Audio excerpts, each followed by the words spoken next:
നബിക്ക് സിഹർ ബാധിച്ചു എന്ന് പറയുന്നവൻ ലാലും ലാലിമുമാണ്, അക്രമിയും പിഴച്ചവനുമാണ് എന്ന് ഖുർആൻ പറയുന്നു. നബിക്ക് സിഹർ ബാധിച്ചു എന്ന് പറയുന്നവൻ അക്രമിയും പിഴച്ചവനുമാണ് എന്ന് ഖുർആൻ പറയുന്നുണ്ട്. അപ്പോൾ നബിക്ക് സിഹർ ബാധിച്ചു എന്ന് എഴുതി വെച്ച ബുഖാരി അക്രമിയും പിഴച്ചവനും അല്ലേ? അങ്ങനത്തെ ഒരാളെ എഴുതി വെച്ച ഹദീസ് ഗ്രന്ഥങ്ങൾ നമ്മൾ എന്തിനാണ് സ്വീകരിക്കുന്നത്? എന്നാലും അതിൽ പകുതി സ്വീകരിക്കാമെന്നാണ് ഇപ്പോഴും മർക്കസ് ദേവ പറയുന്നത്. ഒക്കെ അവർ സ്വീകരിക്കട്ടെ, കുറച്ച് കഴിയുമ്പോൾ അവർ ചേകന്നൂരികളായിട്ട് മാറും, നോ ഡൗട്ട്. അവർ ചേകന്നൂർ മൗലവിയുടെ പാതയിലേക്ക് അവർ വരേണ്ടി വരും. അല്ലാതെ ഈ ഇന്നത്തെ കാലഘട്ടത്തിൽ നമുക്ക് പിടിച്ചിരിക്കാൻ പറ്റില്ല. കാരണം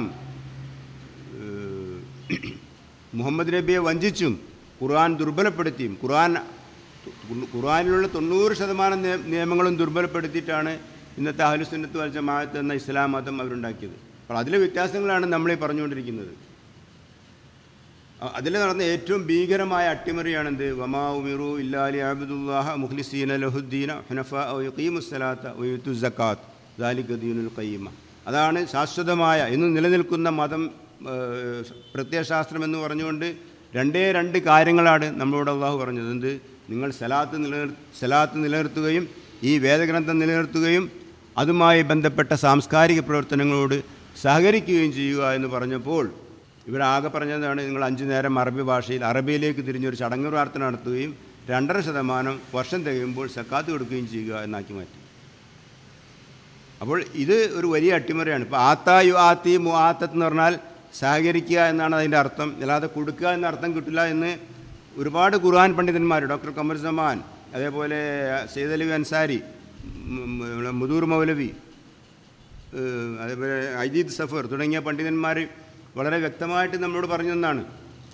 ആത്തായു ആത്തി, അതായത് ആത്തക്ക് കൊടുത്തു എന്നർത്ഥം കിട്ടണമെങ്കിൽ 2 മഫ്ഊൽ, 2 ഒബ്ജക്റ്റ്, 2 കർമ്മം വേണം. അത്തരം ഒരു ഘട്ടത്തിലെ കൊടുത്തു എന്നർത്ഥം വരുള്ളൂ. അപ്പം സദക്ക കൊടുക്കണമെന്ന് ഖുർആനിലുണ്ട്, സദക്ക നമുക്ക് ദാനധർമ്മങ്ങൾ കൊടുക്കാമെന്ന് ഖുർആനിലുണ്ട്. അതിലും കുറച്ച് വ്യത്യാസമൊക്കെ ഉണ്ട്, എന്തായാലും കുഴപ്പമില്ല. പക്ഷേ കൊടുക്കണമെന്ന് കിട്ടണമെങ്കിൽ 2 മഫ്ഊൽ വരണം. പക്ഷേ ഇവിടെ ആത്തു സക്കാത്ത, നിങ്ങൾ സക്കാത്തിനോട് സഹകരിക്കൂ എന്നേ പറഞ്ഞിട്ടുള്ളൂ. സക്കാത്തിനോട് സഹകരിക്കുക, അതായത് ഈ സലാത്തുമായി ബന്ധപ്പെട്ട സാംസ്കാരിക പ്രവർത്തനങ്ങളോട് സഹകരിക്കുക. ഇത് മാത്രമാണ് നമ്മൾ ചെയ്യേണ്ടത്. അപ്പം മാനവരാശി ചെയ്യേണ്ട 2 കാര്യം എന്താണ്? സലാത്ത്, ഈ വേദഗ്രന്ഥം നിലനിർത്തുകയും അതുമായി ബന്ധപ്പെട്ട സാംസ്കാരിക പ്രവർത്തനങ്ങളോട് സഹകരിക്കുകയും ചെയ്യുക. അപ്പോൾ നമുക്ക് വിദ്യാഭ്യാസ പ്രവർത്തനങ്ങൾ നടത്തണം, കാരുണ്യ പ്രവർത്തനങ്ങൾ നടത്തണം, സഹായ സഹകരണങ്ങൾ ചെയ്യണം, നീതിന്യായ വ്യവസ്ഥയെ പ്രോത്സാഹിപ്പിക്കണം, പിന്നെ ജനങ്ങളുടെ സുരക്ഷ, എല്ലാവിധ രീതിയിലുള്ള സുരക്ഷയും ഇവിടെ ഉറപ്പുവരുത്തണം. ജാതിമത ഗോത്ര ചിന്തകൾക്കെതിരായിട്ട്, വർഗീയ ചിന്തകൾക്കെതിരായിട്ട്, മതഭ്രാന്തിനെതിരായിട്ട് സെമിനാറുകൾ നടത്തുക. ഇതൊക്കെയാണ് സാംസ്കാരിക പ്രവർത്തനങ്ങൾ. ഇതുമായി സഹകരിക്കണം എന്നാണ് ഖുർആനും നബിയും പഠിപ്പിച്ചത്. അതിന് ഇവരാകെ പറഞ്ഞെന്താണ്? നിങ്ങൾ 2.5% സക്കാത്ത് കൊടുത്താൽ മതി എന്നാക്കി.